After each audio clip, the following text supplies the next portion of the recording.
Welcome back to Bay Area Housewife of True Crime, where I like to tell the stories of the real cucuys and lloronas of the world.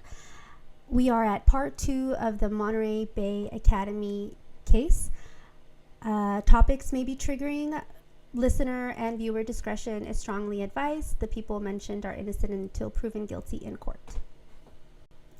What I can say is that Timothy Hassler, Michael Weston, Kendall Deely, Juan Juarez, Reinhold Tilstra, and Vince Parisi must have gone through even more terror in even thinking about bringing a lawsuit. And the fact that they were brave enough to see that through is amazing, and I admire them, because unfortunately, lawsuits are needed for things to systematically change.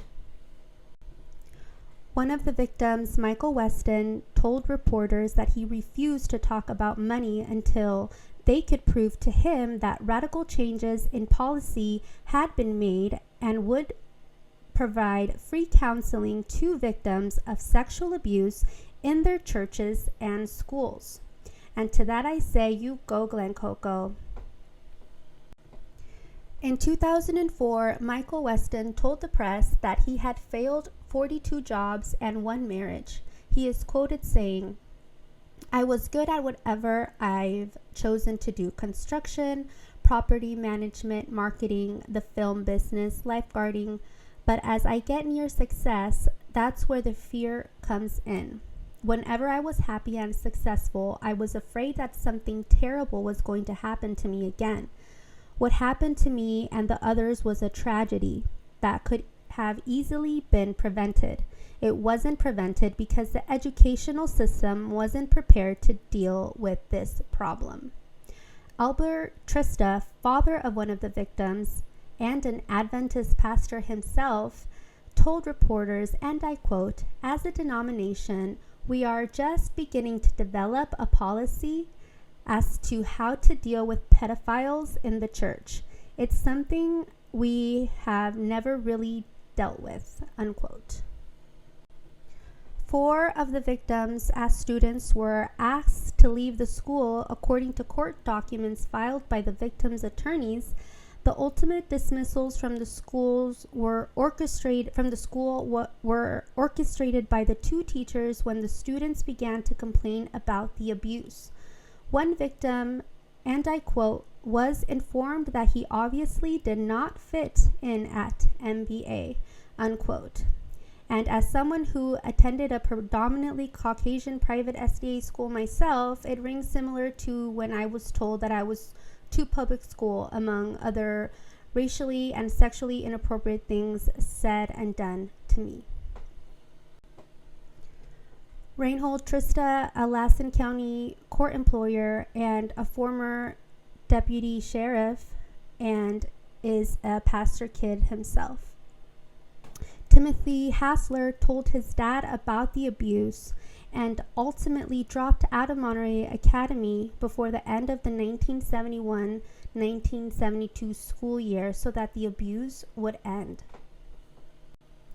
Juan Juarez was molested by 2 different men when he was a student at the Monterey Bay Academy. He confided in a faculty member and nothing was done. Juan Juarez enlisted in the Navy and is stationed in Oklahoma. All of the victims had been raised as strict Adventist in a strict Adventist home. And if you're not familiar with the SDA religion, let me paint you a picture. Circa 2000-ish, my mother had a midlife crisis and decided to convert the entire family to Adventism. She had a friend who was SDA and was invited to the church, and she liked it. You see, she was also invited and made us all attend to another church, an evangelistical church, Pentecostal in Oakland, where they spoke in tongues, sang and danced, and fell to the floor when the Spirit was within them. The SDA church was not like that at all. Instead, the SDAs believe in vegetarianism, observing the Sabbath, the 7th day, Saturday, and following the Bible verbatim. Jewelry, alcohol, sex before marriage, and especially homosexuality is not allowed. Some churches still do not allow women to wear slacks, and some churches have a custom of not clapping and instead of saying amen to show praise. Mr. Nelson and his wife and Mr. Whitlake and his wife resided in one of the houses on campus. The school allowed Mr. Nelson and Mr. Whitlake, along with all of the other teachers on campus, to invite their students into their homes. On Sundays, the students were permitted to have a town day, meaning they could travel to nearby Watsonville to run errands, eat, shop, and roam around.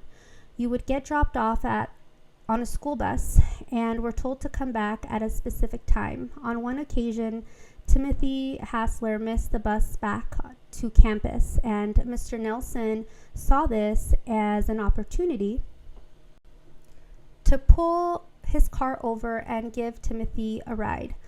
As an educator, decided to punish Timothy for missing the bus, and on 4 occasions made him perform chores around his house as free labor. Yes, free labor. I don't know if this is still a thing, but if it is, I personally don't think it should be.